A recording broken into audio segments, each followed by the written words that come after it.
Hello YouTube! What I'm going to be tying today is a fly that looks nothing like anything you see on the water surface, however just catches plenty of fish. It is essentially an upwing imitation, so it can imitate a whole variety of upwings and mayfly species if tied to size.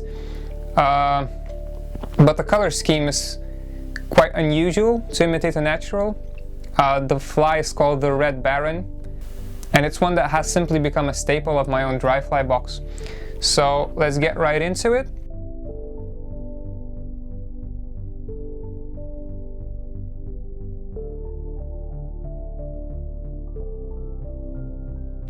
For the hook I am using a size 16. It is a long shank dry fly hook, so the shank is slightly longer than it is on a standard hook, which I prefer to use for most upwing imitations. I'm using a black thread, and now to start things off I'm going to be tying in just a strand of red floss. This is a Chinese red. I'm going to be using it to split the tail. I'll show you everything in just a second, but before I can show that to you, I have to be tying it in and try to make it as close to in the middle on the top of the hook as you can. Now for the tail, I'm going to be using a few cocktail yarn fibers, although really there are quite a few alternatives. You can use just genetic dry fly hackle, you can use synthetic fibbits, they work just as fine as well. Really all depends on you. When using this cocktail yarn, I tend to pick off quite a few, maybe I'd say 8 to 10 fibers off the stem of the feather to tie in the tail, and measure them to be at least a hook shank to a hook in length. Just like the floss, try to get them as close to being on top of the hook shank as you can, and tie it on all the way through the whole length of the body. Snip off the remaining tag ends and move your thread back to where the base of the tail is. Now, this next part is probably the one that I'm most picky about when tying this fly. It takes a little bit of time, but it's well worth the effort, and it is splitting the tail into two roughly even parts. Now, trout and grayling, or whatever you're targeting on a dry fly, fish in general are notoriously bad at counting, so it doesn't have to be an even split in the middle. Just a roughly split the tail into two just about even parts. And once you have done that, you're going to want to position the red floss that tied in at the start right in the middle of those two clumps, those two feather clumps. Now I've got it a little bit unevenly split, so I'm gonna do this one more time. See how it's looking. Now it's not going to be two perfect tails. The fibers are usually quite split, at least the way I always tie this fly.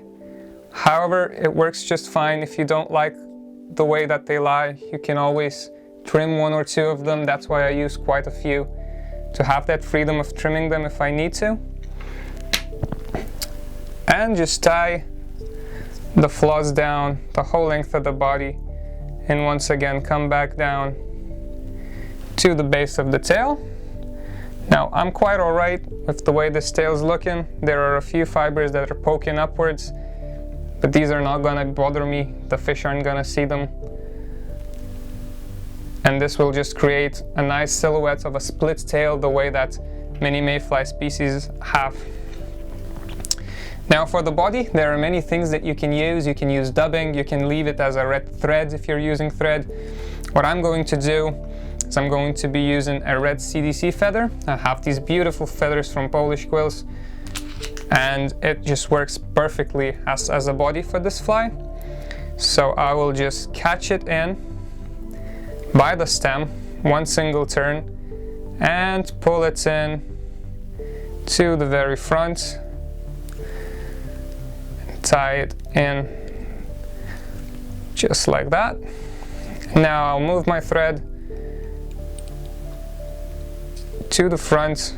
I will need to leave a bit of room for the wing here, so the body ought to be maybe 2/3 of the whole shank length.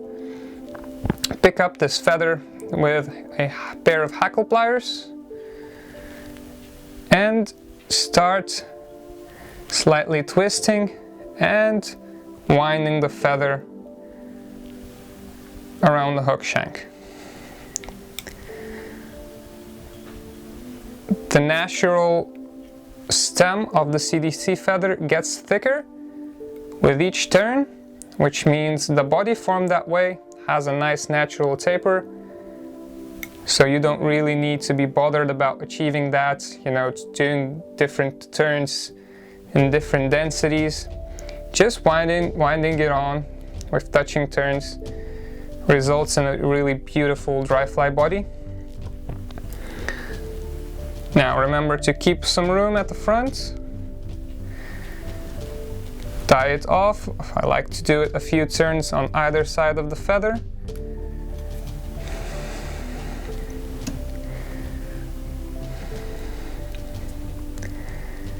And once I feel that it's secure, I can clip the feather off, cut around any fibers that are still sticking out, and then use my scissors to clean up any loose fibers that didn't get caught on the body.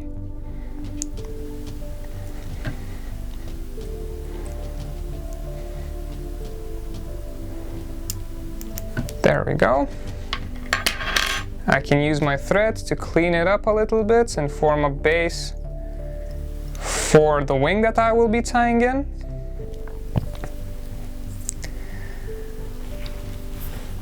And that's that, you're done with the body. If you're enjoying the video so far, make sure to hit the subscribe button down below. Like the video, share the video with your friends if you do end up liking the fly. And if you want to have a try at tying the fly or fishing the fly itself, feel free to get in touch with us in regards to the materials or just buying the flies outright. This is our bread and butter. We're tying flies every day and we would be happy to ship them out to you. So if you really see a fly that you like, you don't feel like tying it, feel free to get in touch. Now let's move on to the wing. The wing starts with, once again, a strand of floss. This time instead of red, I'm using an orange floss, or in this case a hot red unifloss, but it's really an orange color. Just snip off a strand and tie it in at where the body just ends. Just like before, try to keep it as close as exactly on top of the hook shank as you can. Now for the wing, I'm going to be using a few CDC feathers. The amount of CDC feathers really depends on what you want to do with the fly. If you're just going to use it as a single dry fly, depending on the size of the hook, you're going to use 1 or 2 feathers. If you want to use it in a dry dropper system, you might as well use 3 or 4 feathers, and that fly is going to be buoyant enough to keep up a small nymph with a 2 or 2.5 millimeter bead. For this video, I will use 3 beautiful CDC feathers. Line the tips up of all of these 3 feathers. Once the tips are lined up, you're going to want to pluck away any of these fuzzy, soft fibers at the bottom of the stem. And you're going to want to cut the stem, leaving no bare part of the stem behind. So you're going to want to cut it just where the CDC fibers start, just like that. And then keep it pinched so that any fibers don't come loose. And use a pinch and loop method to secure the wing, the feathers on top of the hook. Now at this point, you can leave it as that, or what you can do to dress it up a little bit nicer is to take the remainder of the red CDC that you had and simply cut it by the stem, the few fibers that are left behind. You're gonna cut off, leaving the stem bare. Pick that clump of fibers up, twist it on top of the thread just to get a couple of turns of those red fibers in front of the wing.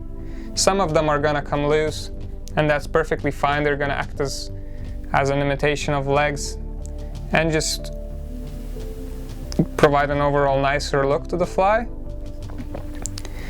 Once you've done that, make sure that you leave a little bit of room in front of the hook eye. Pick your 3 CDC feathers up by their stems, and this is exactly why it's really important that the tips of your feathers are aligned, so that you can pick them all up in one clump and brush back any longer fibers from these feathers over and bend them back behind the hook.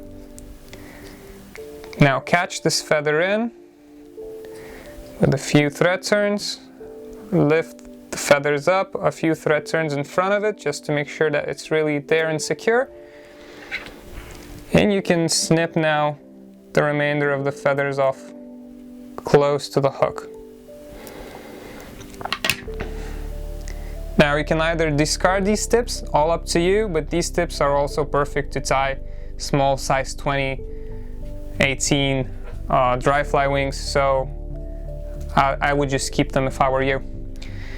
Now once that is done, you're gonna want to spread the wing roughly in half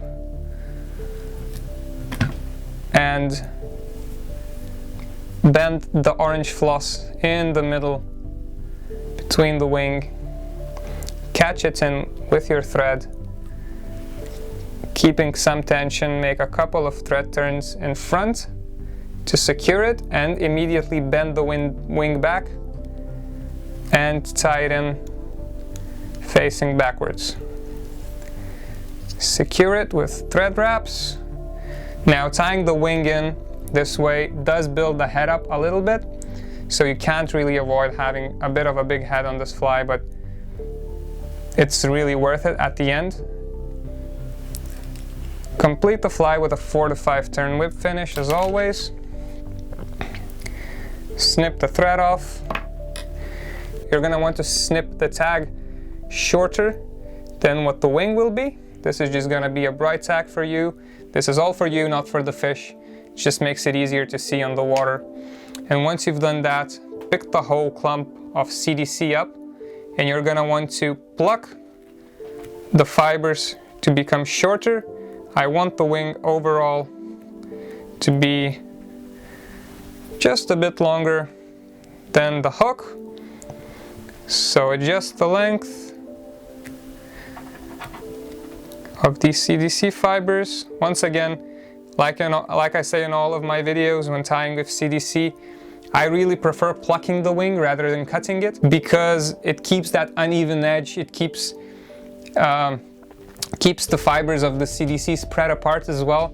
So I really believe that it has a nicer action on the water. It lays down nicer on the water rather than it does when the fibers are being cut. And that's really it. Once again, you can leave the wing shorter if you're gonna fish it on its own. You can leave it slightly longer to have more CDC out there if you're gonna fish it with a nymph on a duo rig. And all in all, what you have at the end is a fly that catches plenty of fish and is useful in a multitude of situations. I hope you guys enjoyed the video. Try out this fly. Feel free to get in touch if you have any questions, if you want to get some of this fly on your own. And subscribe to our channel to keep in touch and to get updated when we post more videos. And as for now, thanks for watching and see you next time.